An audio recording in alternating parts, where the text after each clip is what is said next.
In today's climate, nothing will make you a more accurate or confident shooter than Crimson Trace laser sighting systems. Get the immediate, decisive advantage of the world's only grip-integrated laser sights today. Shoot better. Stay safer. Crimson Trace.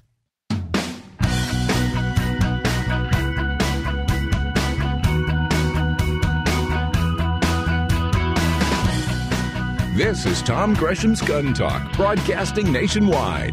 Have a question? Want to make a comment? Call Tom now at 1-TOM-TALK-GUN. That's 866-825-5486. Or you can send us an email, tom@guntalk.com. Now, here's Tom Gresham.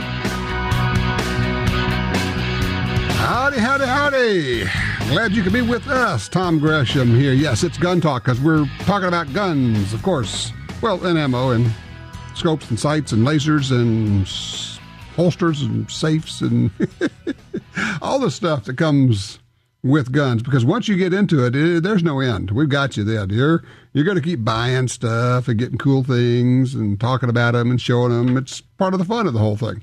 If you'd like to join us to be a part of this for this hour, just give us a holler, 866-TALK-GUN, or just dial 1-TOM-TALK-GUN. My email address, tom@guntalk.com. On Twitter, I'm at GunTalk. Of course, Facebook, just look for Gun Talk over there. We're there. Look at this. A major American actor comes out in support not just of guns and gun rights, but of using guns for self-defense. Vince Vaughn, yes. Vince Vaughn, the actor. He said he's been interviewed a couple of times about this past week. In one interview to British GQ, he says, "You think the politicians that run my country and your country don't have guns in the schools their kids go to? They do. And we should be allowed the same rights. Banning guns is like banning forks in an attempt to stop making people fat." He also said, "Take mass shootings. They've only happened in places that don't allow guns. These people are sick in the head and they're going to kill innocent people. They are looking to slaughter defenseless human beings. They do not want confrontation. In all of our schools, it is illegal to have guns on campus. So again and again, these guys go and shoot up these effing schools because they know there are no guns there. They are monsters killing 6-year-olds. American actor Vince Vaughn. Interesting. By the way, if you live in Arkansas, the Lieutenant Governor and Attorney General have issued an opinion that says open carry is legal in Arkansas. So if you want to go that way, there you go. Now, understand that you may still have a conversation with your local constabulary as a result of that, but you might want to clip the article out and you can do an internet search, find it, and have it with you. So, interesting stuff. 866-TALK-GUN. Talking about your range reports, your thoughts on the guns, the scopes, the optics. Man, I'm a real fan of, and I favor red dot sights more and more. I like them a lot. I really have become a fan of fiber optic sights, front sights on my handguns. I just can pick up the front sight so much easier. And now, yes, of course. It's a factor of age. You know, I'm not 18 anymore. Don't have those super duper eyes, which I actually didn't have when I was 18 either, because I was wearing glasses then too. Picked them, second grade is when I started wearing glasses. So there you go. Line 3, Bruce is with us out of Des Moines, Iowa. Hey, Bruce, thanks for your patience. How you doing, man? Oh, good, Tom. So I wanted to call in a kind of a range report with a difference. I went to the Hornady 3-gun match last week in Grand Island and did something a little different. I went through my gun safe and picked out my 3 oldest guns. And so shot the 3-gun match with a 1907 Winchester in .351, a Smith & Wesson military and police that was made in 1940, and a World War II vintage Stevens 720 humpback shotgun. And holy cow! Total age on the 3 guns added together was 229 years old. Okay, question for you. Where'd you find enough .351 ammo to shoot a 3-gun match? Well, I tell you, Google is really your friend. Ended up shooting a little over 100 rounds, and there's actually some companies out there that had loaded ammunition available, and the brass is available too. Even picked up 2 reproduction 10-round magazines. So I guess that old 351 Winchester now counts as an evil assault rifle. Okay, so what kind of reaction did you get? Everybody else is decked out and they're super duper, go fast, high speed, low drag, and here you are with these guns that are actually older than probably anybody shooting there. Yeah, just about. I think I was the only revolver out there out of nearly 500 shooters. And it was just amazing the number of people that stopped by and looked at that 1907 Winchester when it was on my gun cart. I think the best comment I had was one kid, he was maybe 14 years old. Dad, is that wood on that gun? They were all of them were all plastic, and why is that metal blue? When did they start putting wood on guns? Yeah, I couldn't believe it. That is fabulous. What a great, it's just a fun way for you to enjoy the shoot on your own level, basically setting it up the way that you want. Yeah. I mean, I didn't come in last, so I felt good about that. But next year, I think I'll probably try to go tactical just for a difference. There you go. We should point out, by the way, Bruce, there's just so people don't miss this fact, is that 1907 gun you're shooting is a semi-automatic rifle that is now more than 100 years old, right? Yeah, this was first year of manufacture, so it's 108 years old. So for those who think that for some reason semiotics are the newest, latest, most evilest thing out there. So, I mean, that's a wonderful. I love the exercise. I think it's really worthwhile. Bruce, thank you for sharing that with us. And carry on. That is just terrific. Todd is in Kansas, line 1. Hey, Todd, how you doing? I'm doing fine. How are you, Tom? I am great. What's going on? Well, I've got a EOTech holographic on a Colt 308 AR-10, and I've never had a holographic before. And when I first put it on and took it out to shoot it, I had problems. To me, it was like the sight was floating in there, which I know it's projected. But I guess what helped me is I flipped the front sight back up on the rifle. I was having trouble keeping it lined up with the barrel.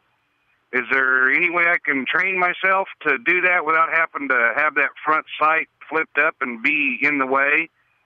Okay, I'm going to help you out here, but it's not going to sound... You're going to think I'm crazy, okay? Okay. Put the front sight back down. The EOTech Halo sight is not supposed to line up with the barrel. If you're trying to line it up with the barrel, you're defeating the purpose of the whole thing. Ignore the barrel completely. Just take it out and shoot it. Even if it looks like that red dot is like way to the side and it's not lined up and like the barrel's pointing one way and the sight's pointed a different way, fire it on target. The bullets are going to hit the target. It doesn't make sense, but it's going to work. Will work. By the way, love the gun. It's the modular that you can convert and put the 223 upper on. I love the gun. It's expensive, but it's a nice rifle. Yeah. Okay. Well, good. But do not try to line up this holographic sight so you're looking down the barrel. Ignore the barrel completely. And here's the thing. And the key to this is this: focus on the target. Raise the gun up with both eyes open while you're staring, focusing hard on the target.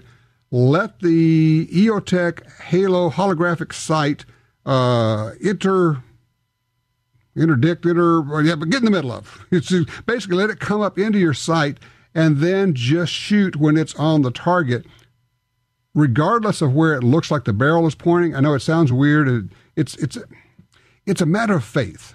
Just try it a few times and you're going to go, I'll be darned. It doesn't have to line up with the barrel.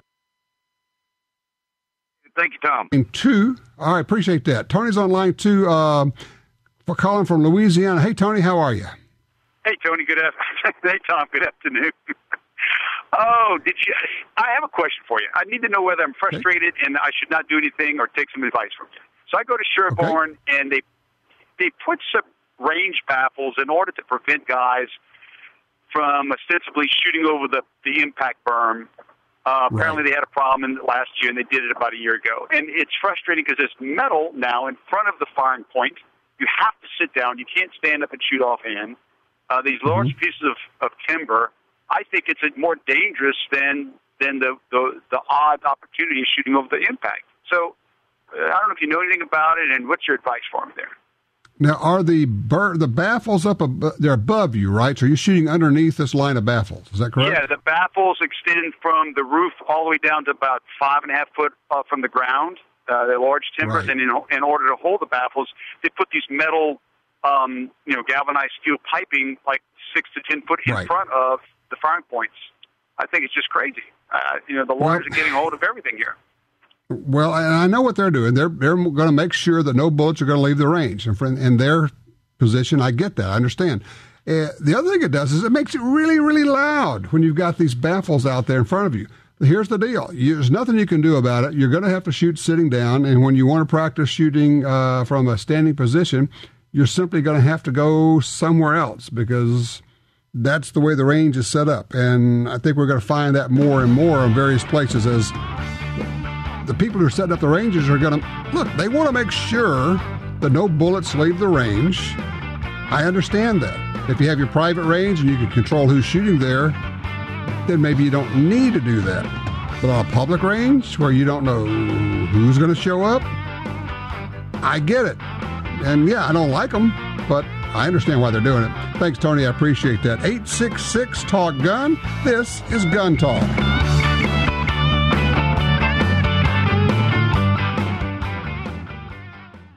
To be truly protected, if you use your firearm in self-defense, you need to carry more than just a gun. You need to carry firearms legal protection. If something happens, you get the very best legal representation. So protect your family and your financial security for less than $10 a month. Learn more at firearmslegal.com. That's firearmslegal.com. If you're going to carry, you better carry firearms legal protection. If you're gonna carry, you better carry firearms legal protection. The .45 Auto, also known as the 1911, is the standard other defensive pistols are measured against. No matter what pistol you carry, techniques developed around the 1911 are vital. You know you need training. And you know your concealed carry class definitely was not training. Now Gun Talk presents an exciting DVD, Fighting with the 1911 with Tiger McKee. Tiger's unique training style will have you drawing, moving, shooting, and running your gun better, no matter what style pistol you prefer. At ShopGunTalk.com, you can order our DVDs of Tiger's instruction. ShopGunTalk.com also has a 2-DVD set, including Concealed Carry 1. Get both for the information you know you need. This really is life and death. ShopGunTalk.com has DVDs, books, and other essential gear. ShopGunTalk.com. That's ShopGunTalk.com. Alien Gear Holsters, the most comfortable and concealable holsters on the planet, is offering big savings with our new 2-holster combo. Now you can buy 2 complete holsters for as little as $49.88. Choose from any available holster styles and colors for the guns of your choice. All of Alien Gear's quality products are made right here in the USA and include a 30-day trial, forever warranty, and free shell trades for life. Visit aliengearholsters.com today.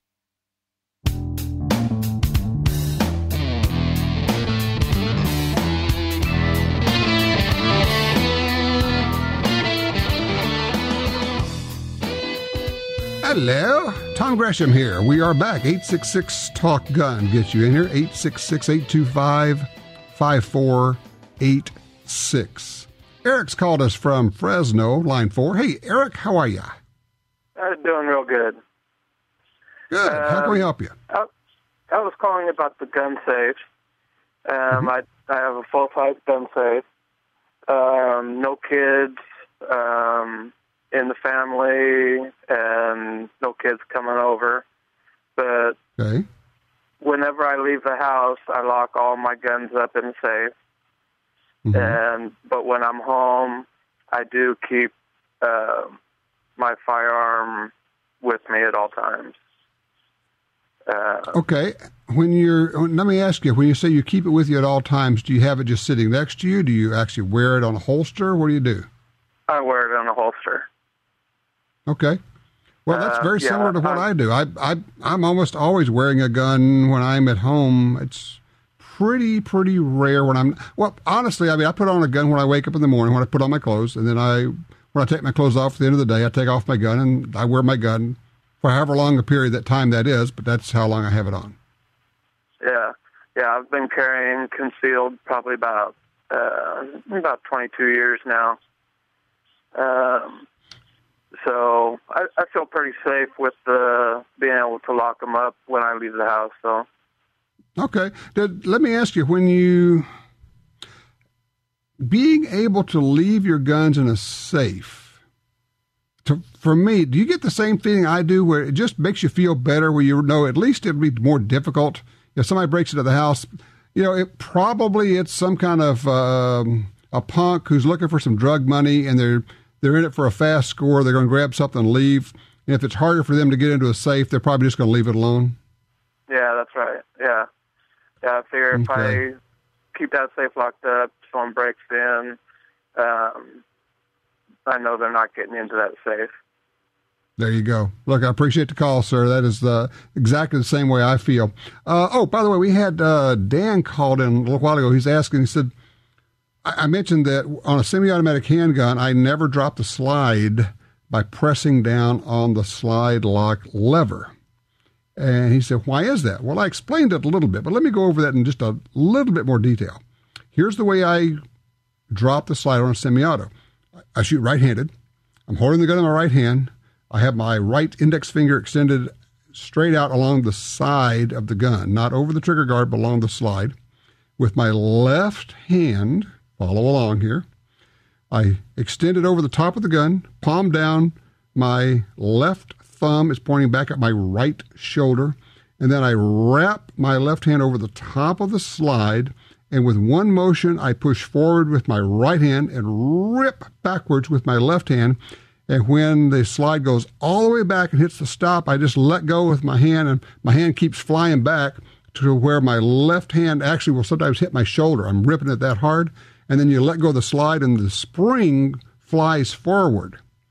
Why would I do it that way? Because that's how I'm going to do it if I have a malfunction. If I have a failure to feed or any kind of malfunction, I'm going to tap, I'm going to smack the bottom of the gun, make sure that the magazine is seated. Then my left hand is going to come over over the top of the gun, and I'm going to rack that slide. And then my left hand is going to circle around, down, below, and forward, and come up into a two-handed grip again. That's how I load the gun administratively. That's how I do malfunctions. That's how I drop the slide on an unloaded gun. I do it the same every time, because every time I do it, that's a training opportunity. If I'm flipping the lever sometimes and I'm pulling the slide back sometimes, I'm missing a chance to drill that, people call it muscle memory or whatever you call it, so that if I have a malfunction, I'm going to do a tap, rack, and I'm back into it. I actually was doing an El Presidente drill one time, had a malfunction in the middle of it. I did a tap rack so fast, I didn't even know I'd done it until somebody later said, man, that was really cool what you did. I said, what are you talking about? I said, man, you did a tap rack in the middle of an El Presidente. I went, oh, okay. So anyway, that's people say, why do you do that? That's why I do that. Robert is on line 3. He's in Louisiana. Hello, Robert. You're on Gun Talk. Yeah. North of Lake Inn. You probably know where that's at. But I have been to Lake Inn. Yes, indeed. How can I help you? Yeah. Hey, you did a video recently about how you should handle when you're stopped and you're a police officer and you're carrying, and the bottom line was that you handed them your driver's license and your gun permit.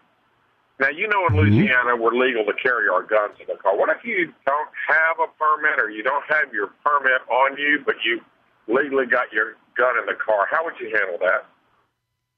Okay, the video you're referring to actually was shot about 8 or 9 years ago, back when I was producing the first TV show on using guns for self-defense. It was called Personal Defense TV.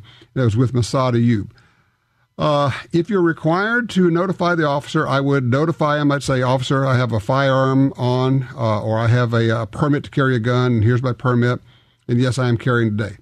If you're not required to notify in whatever state you're in Louisiana, if you just have a gun in the car and it's not on you, you don't have a carry permit, then you're not required to notify the officer. I would say generally I'm not going to bring it up if we're just doing a traffic stop, assuming the gun is away where it can't be seen. I don't want the officer to see the gun without being told about it. But if at some point he says, well, I'm going to need you to step out of the car, or I'm going to look in the car, then certainly I would say, well, officer, I just need to let you know that there is a firearm in the console of the car. How do you want to proceed? And I always like to throw out the how do you want to proceed to make sure that the officer, so he or she understands that you are saying you're in charge of this situation. You know, I'm not a threat to you. This is for the safety of us both. You know, how do you want to do this? Let's talk about this dance we're going to do before we start taking the steps, okay? Because as the old line goes, the best surprise is no surprise, and the officer doesn't want to be surprised, doesn't want to suddenly see a gun. Lord knows doesn't want to see you open a glove compartment, reaching for the registration, and have a gun fall out. That's not healthy for anybody in that situation. So I think communicating is good. I'm not going to inject a firearm into the conversation if it's not required and if I'm pretty sure that we're not going to get there. But if he says, well, of course, the whole deal is if an officer ever says, you mind if I look in the car, my answer is going to be, I'm sorry, I just don't consent to searches. At which point he's probably going to say, well, what, you got something to hide? And that's when you go circular on him. I'm sorry, I just don't consent to searches. Well, what's the problem? What are you hiding? I'm sorry, officer, I just don't consent to searches. You just, same place, same thing every time. If he says, well, I'm going to look in the car. At that point, you say, well, just as long as we both understand, I am not consenting to a search. That's all you can do. And he or she is going to do what he's going to do, and it'll go from there. So I don't know if that I think that might help a little bit. That's kind of where I am with that. You know, remember, you're the good guy. You're not the problem child here. It doesn't mean that you need to inject the firearm into the conversation if it doesn't belong there, but if it does, go ahead and have the conversation. Oh, yeah, you know what else helps? Smile. Hi, officer. How you doing? Big smile. We'll be right back.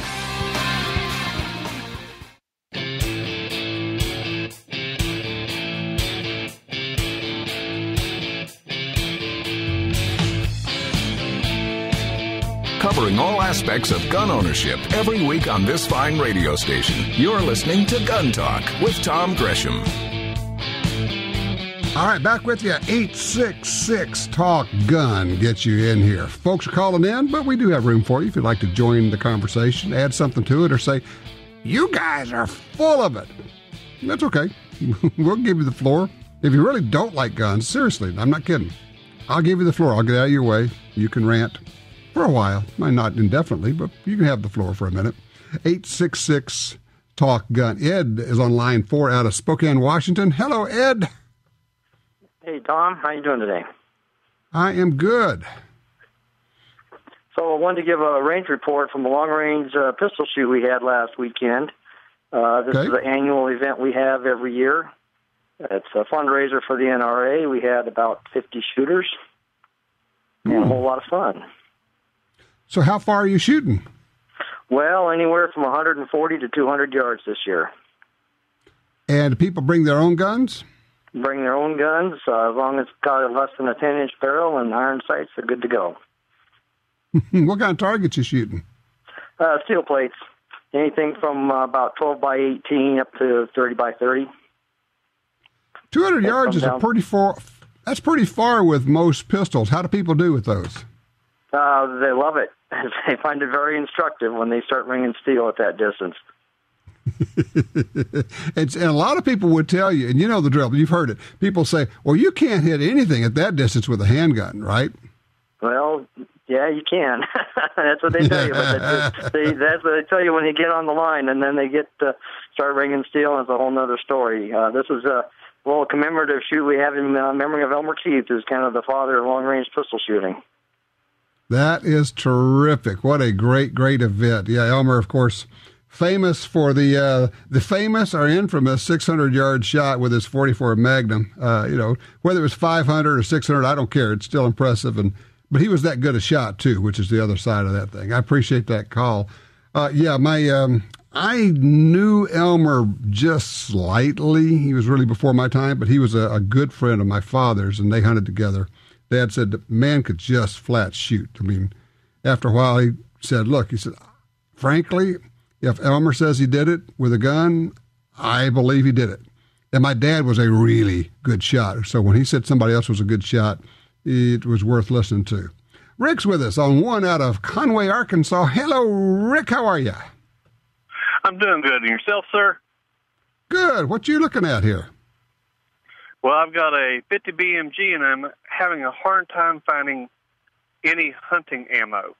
In Arkansas and many other states, you cannot use full metal jacket. Aha. I'm wondering. There is some out there. I just did a little internet search for them. But I'm wondering if the Hornady VMAX would qualify, because it's not full metal jacket. It's got a pointed bullet, but it's not full metal jacket. Have you checked on that? I have, and they're really wanting a soft tip rather than a brass tip, which is the Hornady.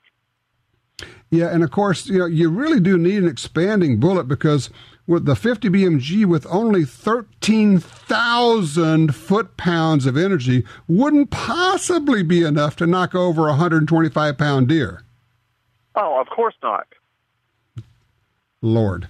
Okay, if you do a little, I tell you what, put in a Google or a DuckDuckGo search for Hollow Point 50 BMG ammo. I have found 2 or 3 of them out there. You probably have to get hand-loaded for you, but they're out there. There's just not much of it, but you can find it.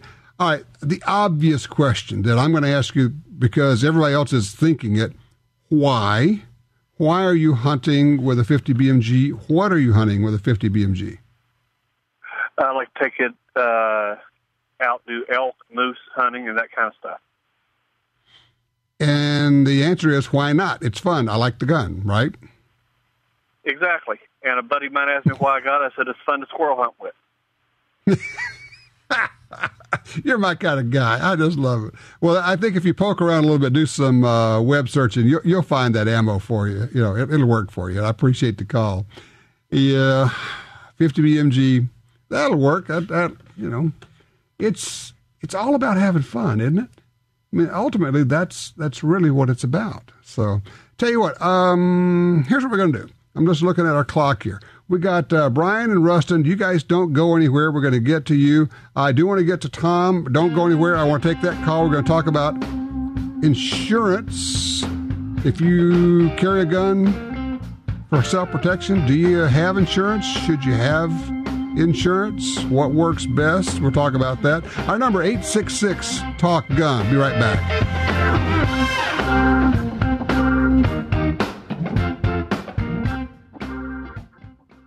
Brownells has always given you an advantage. With their huge selection of forever guaranteed gun parts, ammunition, shooting accessories, and more.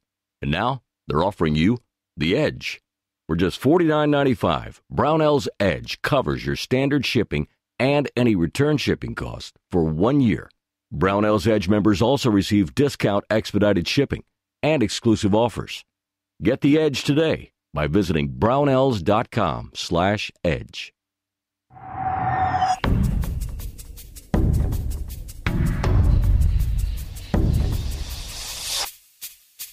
The Smith & Wesson Bodyguards. Carry more comfortably, walk more confidently.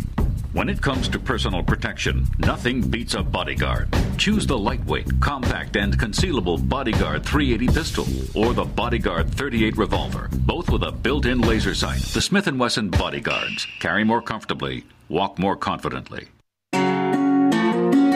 For 36 years, the U.S. Sportsmen's Alliance has been fighting to protect hunting, fishing, and trapping for sportsmen from coast to coast. Today, we are under constant attack from extremist animal rights groups who want to end your ability to hunt in the U.S. Join us to protect our sporting heritage and our way of life outdoors. To join or for more information on how you can help, go to ussportsman.org. That's ussportsman.org. ammo can be expensive and hard to find. No problem. Train at home with the Score Time Laser Trainer Target from LaserLight. Use the Trigger Time laser pistol and you can train at home with scoring, timing, and shot display. No matter the weather or ammo availability, you can train at home and have fun with this laser training system from LaserLight. To see more, go to laserlight.com. That's laserlyte.com.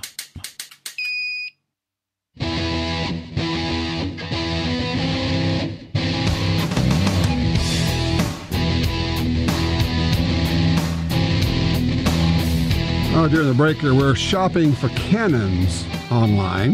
Yeah, we found these, you may have seen the Traditions brand, little mini cannons. They're like 6-inch barrel, little guys, cute as they can be, little nickel or silver or gold colored, and they're really cute. They'd be great decoration pieces, but they are also functional, firing looks like a 69 caliber or a 50 caliber ball using black powder.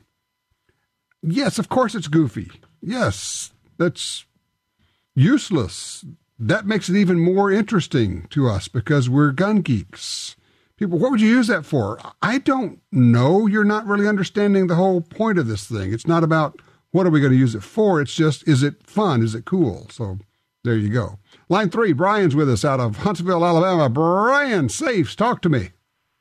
Well, I really like the safes, whether it's a gun safe or another safe that is actually not fireproof, but has 2 to 4 hours of longevity in a fire, and it gives me peace because I don't have that much ammo, but I've got enough to where I put it in those fireproof safes. I'm lucky in my neck of the woods that we don't have as many home invasions and that type of thing as somebody has had a house fire, and our firemen and our emergency people and everything would probably be very pleased to know if they went into a building or something along those lines, if somebody could tell them there's ammo stored here and here while they're trying to put it out before it cooks off. And it's probably nice for your neighbors who are like 50 feet away on each side of the building too. Yeah, but if ammo cooks off, it doesn't hurt anybody. It's not going anywhere. No, but it accelerates the fire. Yeah, I guess. I mean, I guess that I don't know about that. I just know that when ammo cooks off, it doesn't go anywhere. It doesn't hurt anybody. That's correct. But in itself, it's a self-contained explosion if there's a lot in one area. It doesn't do that. I'm sorry. I used to be a tanker in 1A1 Abrams. Mm-hmm. So I understand that it doesn't go anywhere because there's nothing to back it. The bullet doesn't go anywhere. Right. Exactly. Correct. So it does add to the conflagration, so to say. Okay, I can understand that. And what I've never known, and maybe you can address this, is I've always wondered if putting ammo in a safe, if the temperatures got to the point where it started cooking off in the safe, have we now created a pressure vessel? Now that one, it is quite possible because the doors on the back of some of the tanks that held the ammo, unlike some of the earlier ones, does create a pressure environment. But those tanks actually have a way for it to get out. And you might be correct but your home safe would not have that. And I don't know. I mean, basically what we're doing now is we're kind of going, well, what if, and the likelihood is that the safe, if it's a good fireproof safe or has good fire protection, they're not really fireproof. Chances are it's not going to get hot enough in there to cook off, but I don't know. In my case, I don't have a big enough safe to get my ammo into. So I just kind of, there we are. But I do appreciate what you're saying. But for those who don't know, what we're both saying, and Brian understands, is that ammo by itself, if it cooks off, doesn't like go bang and the bullets go flying across the street, because all that happens is the bullet and the case separate and neither goes very far because there's no chamber. Now, if you have a loaded gun, the round in the chamber, if it cooks off, it's going to go exactly the same as if you pull the trigger on the gun. So just kind of be aware of that. So there you go. Yeah, well, it wouldn't load the next round if it's a semi-auto because you're not going to have any resistance to the gun, so you'll have a limp wrist in a fire. So there you go. I don't know. We're truly in the realm of I don't know, but we're just going to talk about it anyway because why not? I want to talk to Tom on line 2. He's in Omaha, Nebraska. Hey, Tom, how are you? Hi there. I got a question. I got that legal defense fund insurance, plus I also bought policy from the NRA. I've had, I don't know which, should I keep one of them or get rid of one of them? Well, now, it depends. I mean, the NRA offers a number of different insurance policies. They have a policy that's just for your firearms. Is that what you're talking about, or is this... Okay. I have a firearms insurance, but I have that legal defense fund insurance, and then NRA also offers a policy similar to the legal defense. Now, when you say legal defense fund, are you talking about the Armed Citizens Legal Defense Network? Yeah, that's the one. Okay, yeah, that's the one that I have. I will tell you, if you can afford it, I don't know that there's anything wrong with having two. The Armed Citizens Legal Defense Network, people need to understand, is not insurance. It's a different thing altogether, and it's one of the things I like about it is they start helping you right off the bat, and that's why I started paying my personal money for these guys. But I also think there's some value in having a real insurance policy for self-defense or concealed carry, and I'm looking into that, and we're probably going to be having somebody on the show real soon to talk about that aspect of it also. I have to admit, I have not looked at the NRA's policy on that, and I don't know what they're offering, so just kind of a thought, but I applaud you for being a member of the Armed Citizens Legal Defense Network. I think that is a terrific group. Just the expert witnesses they provide, if nothing else, is worth the money in and of itself. Pretty interesting stuff. Let's see. Let me go down to Chuck on line 1 out of Corning, New York. Hey, Chuck, you're on Gun Talk. Hey, Tom, I just wanted to make a comment about the ammunition cooking off based upon recent firsthand experience. My father's home burned here a while back, late winter, and he had substantial accumulation of ammunition given his age of nearly 80 years old, avid firearms owner. And for the most part, the ammunition was peeled open like a banana, but found out in the yard about 70 feet away a round, the slug portion. I could tell it was from the fire because it was partially burned, but that didn't get out there by someone picking it up and throw it out there. So somehow, it popped and flew 70 feet or so. Yes, through a wall, through the wall of the structure. Now, question for you. Could it possibly have been in a loaded firearm?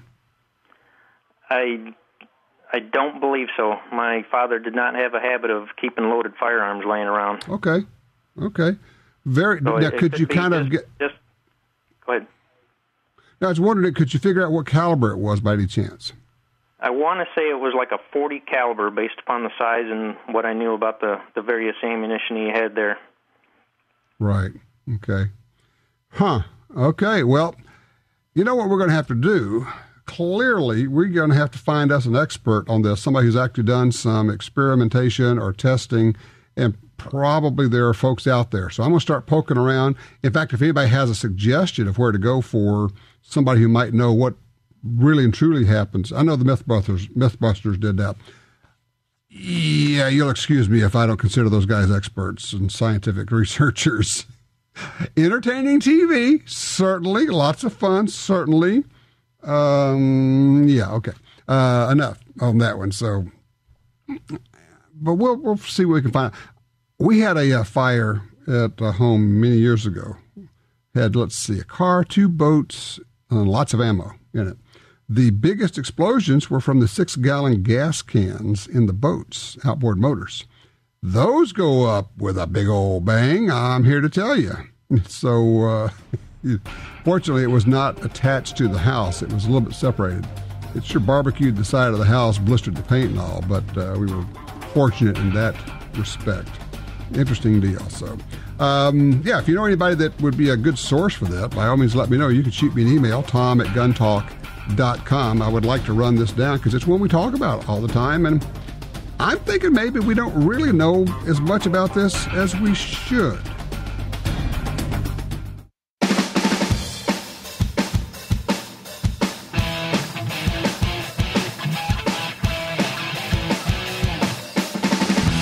Even though today's radio show is winding down, if you're on hold, stay there. Tom will pick your call up during the Gun Talk After Show. It's an on-topic, off-topic free-for-all coming up right after today's broadcast.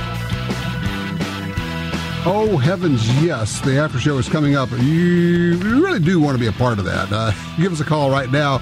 We'll put you on hold. You can be a part of the after show, certainly. 866-TALK-GUN, 866-825-5486. The after show is, well, it's everybody in the studio here talking about this and that and the other thing. Michelle is with us. Jim's with us. I'm kind of sometimes with us. Sometimes I'm not so with it. So that's a whole different, well, it's a different issue altogether. Line 3, Frank is with us out of Oklahoma. Hey, Frank, what in the world are you thinking about doing here? This looks interesting. Looking about going into the 3-gun, but after that guy said something a little while ago, I've been planning on using my Mini 14s or Mini 30s, and it just dawned on me that my 30 caliber carbine is lighter, quicker for me to move and everything, and I have 30 round magazines for it. I guess it would depend on the match where you are. If they're shooting inside, 100 yards and inside, certainly the 30 caliber carbine would be fine. Yeah, but unless they let me change guns, I know if we have to shoot at 500-600 yards sometimes, that's a different story. Yeah. Then it's going to be more like a mortar than a rifle. You'll be dropping them in, calling in for airstrikes. I just think it's a cool idea, though, using a classic guns, old guns. You know what if we keep going this direction, where we're going to end up is we're going to end up with a SAS shoot, a cowboy action shoot. Well, one of the things I was thinking about, if they'd let me switch guns, I'd go to my M1 Grand for my long range. Oh, wait. You know what? I'm thinking a Garand for the whole thing would just be a hoot and a half. And yes, of course, you're not going to be competitive. You're not going to be, at the top. But that's really not what it's about. It's about having fun. And, what if you did it with like a classic 1911, an M1 Garand, and a Model 97 trench gun? And if you're going to do that, you might as well wear a steel pot helmet and do the whole match that way. I just think that would be a hoot and a half. I got to stick with my black felt hat. Well, look, if you do it, take pictures and send them to us, okay? I was thinking the 1911, but maybe use a 9mm 1911, but also sometimes maybe stick with my 45 that I carry. Since somebody on the radio always recommends them, and I finally learned the proper way of carrying, according to this Tom Gresham guy. Well, I wouldn't listen to him. I mean, it's just a dude on the radio. What can he know anyway? Listen, I appreciate the call. And look, if you do go shoot your classic guns in a 3-gun, please send us an email. I'll tell you what, go to our website, our Facebook page, and post pictures there. We'll run some pictures. That would be a fun deal. All right, if you're on hold right now, Bill, Rustin, don't go anywhere. We're going to get to you during the after show. If you'd like to join us, be a part of the after show, just call us right now, 866-TALK-GUN. I'm going to ask you to do something. Make a commitment. This will be your summer fun project. See if you can take, over the course of a summer, a half a dozen new people to the range. And here's what's interesting about this. If you start asking people, you get over the first one. The first one's hard. You go, I don't know, they may reject it. You're going to find they go, well, yeah, that would be kind of fun. Men and women, don't forget the women, okay? Take people to the range. You're going to have so much fun with your summer project. You just won't believe it. It'll be great. In the meantime, watch yourself at those public ranges. Look around. Be aware of what's going on around you. Be safe. And carry always.